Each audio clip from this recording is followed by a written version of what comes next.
Milwaukee M18 truck saw kit. Good afternoon to YouTube. Tool review time. We have here ourselves a Milwaukee M18 cordless truck saw kit, and comes with a bunch of stuff in there. So let's get this thing unboxed and take a look. This obviously comes with a nice big pack out box, which is fantastic because I have the Milwaukee platform and have a bunch of other pack out kits. So that was one of the reasons to kind of go with the kit instead of just getting the saw and some of the parts themselves. So really handy. What do we got in here? And we got the saw, some paper. We got a battery, we got the rapid charger. Not sure what this is. A stop or something, I'll figure what out that is. Yeah, it's got a nice plastic insert here. And the saw. Also comes with a blade. Basically, here's everything laid out, what comes in the box. Got this battery, gonna need to get this thing charged up. She's on 1. Like, does anyone actually ever win these things? Alright, here's what the inside of the pack out looks like. It's got a foam insert. Ooh, we got a little dust collector thing here too. Sounds like there's actually something in it. So the main reason for purchasing this saw with my own money that is rapidly disappearing, I'm doing a van conversion, which is right there, and I need to make cabinets, and I have a table saw right here, and it's just, you know, it does what it needs to do. But if you're going to be doing like precision cabinets and need straight lines, it's just not gonna do it. So right out of the box, you know, typical Milwaukee tool. It's looks like it's really good quality. There's some finicky little things to get used to because there's a lot of moving parts compared to just a regular circular saw. So the main thing, I was like, how the heck do I get a blade change in here? Well, because you don't want to take this plate off. So what you need to end up doing, you need to depress your trigger, and there's a couple little stop locations right in here, and you need to lock your saw. This is a full plunge and this is a half plunge, which gets you access to the spindle. Okay, so the way to lock the blade here, to get a blade into it, you got to depress your trigger, and there's a little stop button in there, and there's a lock button on the side here. Let go of the trigger and you're stuck. Oop, hold on. Not that yet. Get in here. And there we go. So this, you have to kind of get this locked to get you into... Oh, that's not a good position. To get you locked into that. You need to be careful when using this saw for sure. Just to do a blade change, there's a lot of kickback because this thing is on a spring.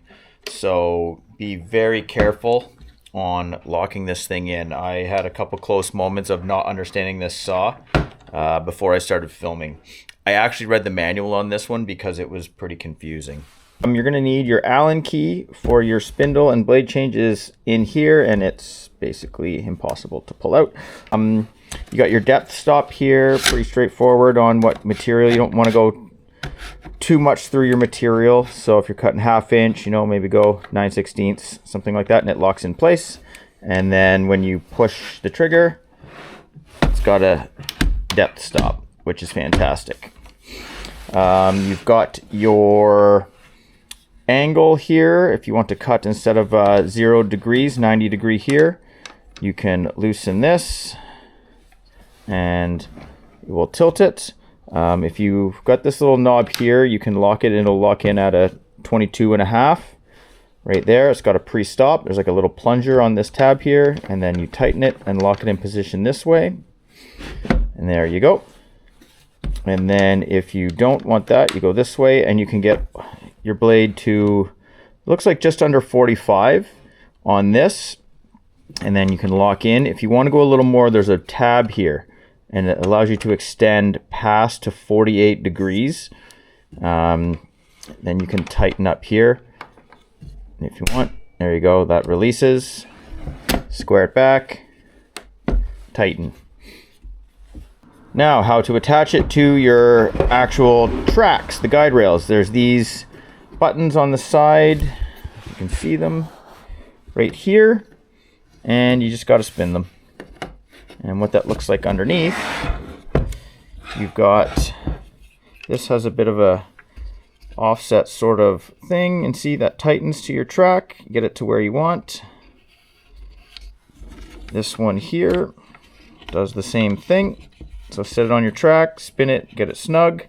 And then this one here has a push button, and that's to lock it when you go to cut on an angle.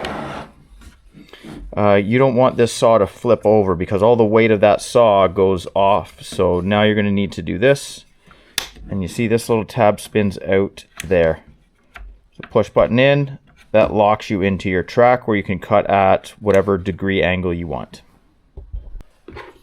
So this thing that came in the box, this is a splinter guard, and it goes here. So this is like a viewing window when you're cutting, so you can see basically what's going on with your cuts. If you don't want that, you depress this tab here and give it a pull. Everything is new and snug, so come on, there we go. And you got to take this out. Prevents tear out and everything. Because this is a little heavy, so your blade will actually trim some of this plastic back in here. So it's a little heavy, and then that'll be like a, I can't remember what the cut is, but basically a flush cut, so you will get way less splinter because it holds on top of your material.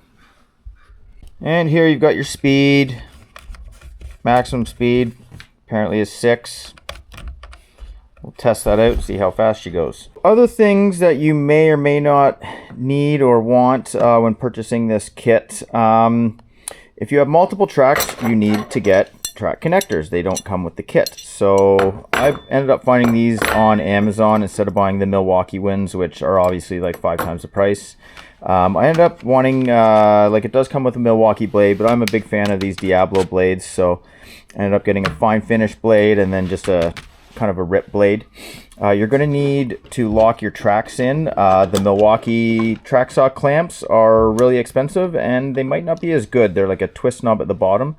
These just kind of lock in, kind of a quick release. So again, I got these on Amazon and they were maybe 20 bucks, 25 bucks for the pair. I can't remember what these guide rail connectors were, maybe 20 bucks.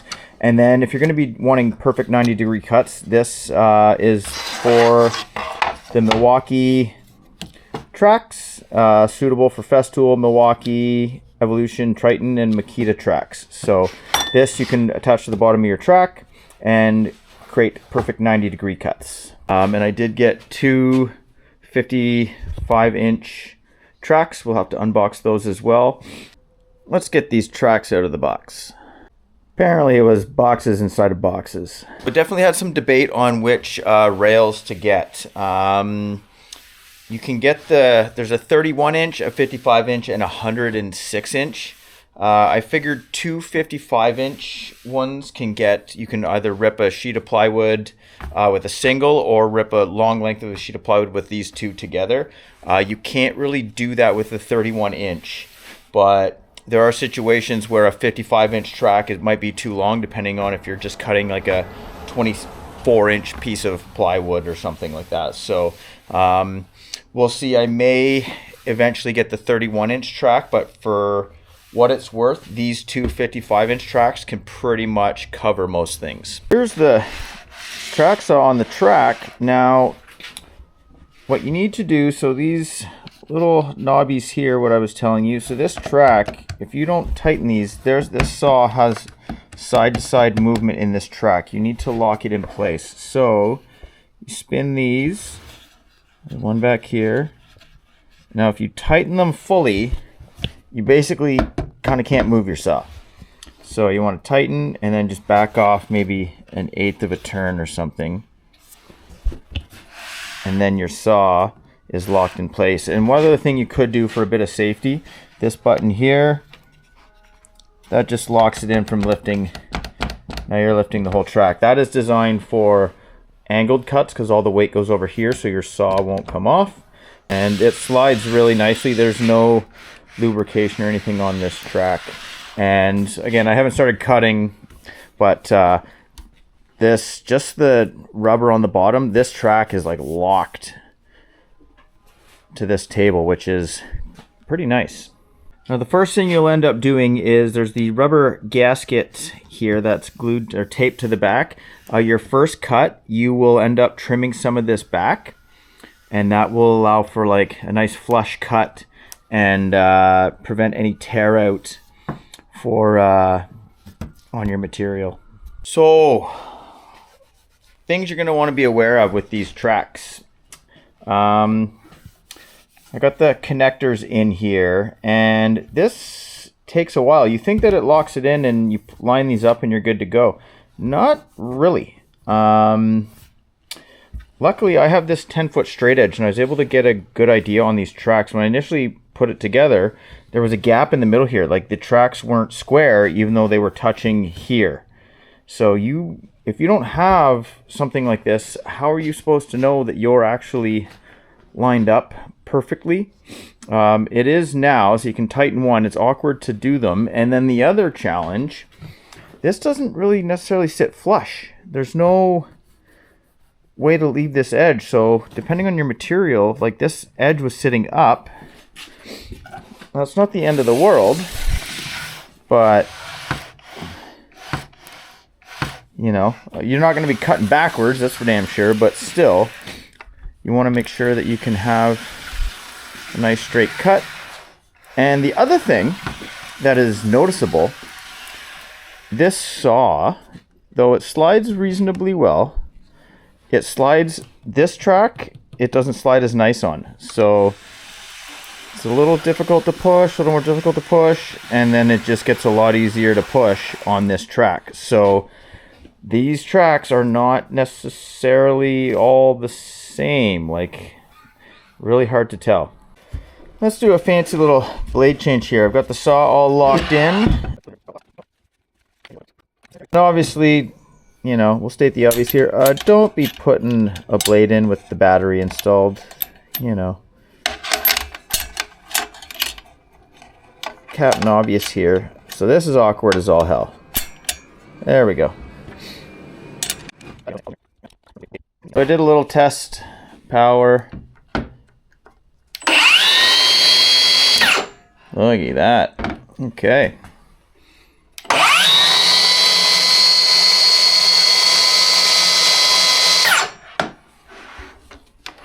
Danger. So one thing you're going to want to pick up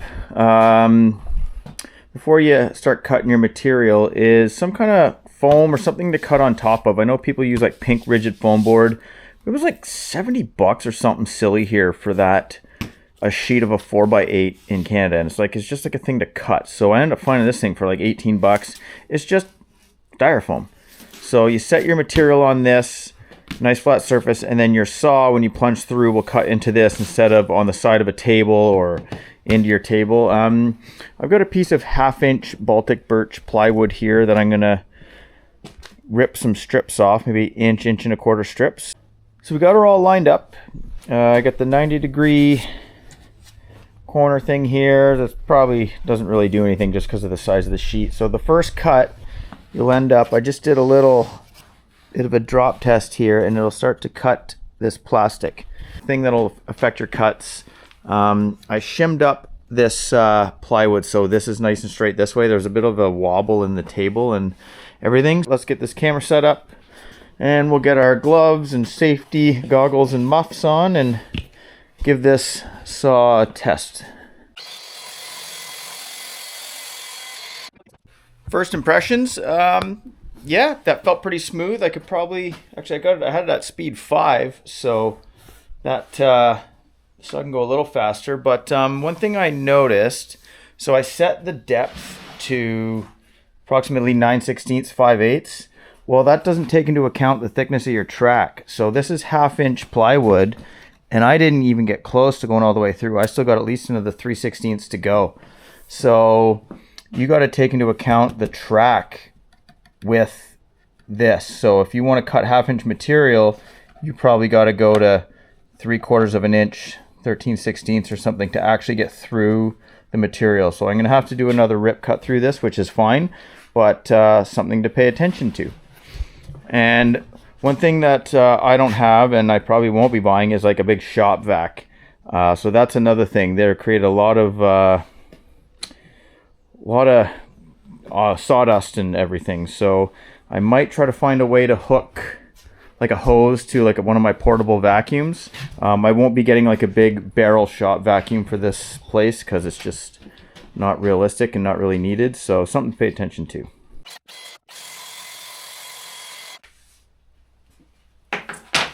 All right. So that cut really nice. If you look, there is no tear out here at all. That's great. Oh boy. No burn marks. And this track wasn't clamped in either. I just had it rested there and cut away. So overall, first cut, I'd call that a success. Maybe we'll just start cutting and ripping strips and go from there.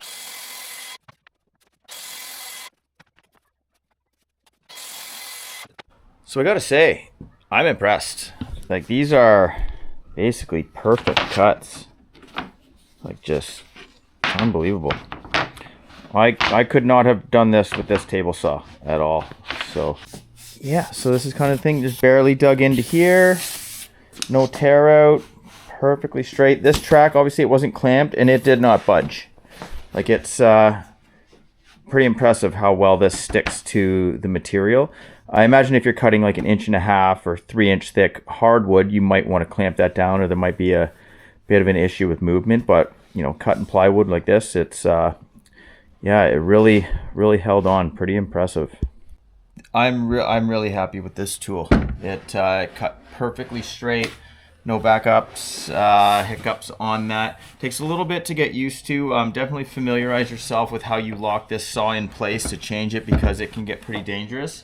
But all in all, this is going to be a really handy tool. Part of me wants to sell the table saw, but there are certain times where sometimes you just need to rip a material that's only maybe 3 inches thick, and the track is just so wide on this that a table saw is probably better served. But if you're in the market for a track saw, you probably wouldn't be disappointed with this one. I have no idea how this compares to a Festool or Makita or insert any other brand, but all in all, it felt really capable. I burnt through, so that battery, I think it was fairly full. Now, it is pretty cold out, so these batteries, it said it had 4 bars. I'm down to 3 bars, and that was, I think there was 5 or 6 cuts.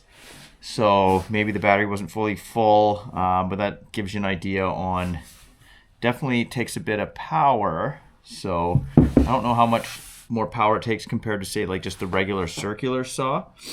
Like I said, if you're in the market for a track saw and are on the Milwaukee platform, you probably wouldn't be too disappointed with this.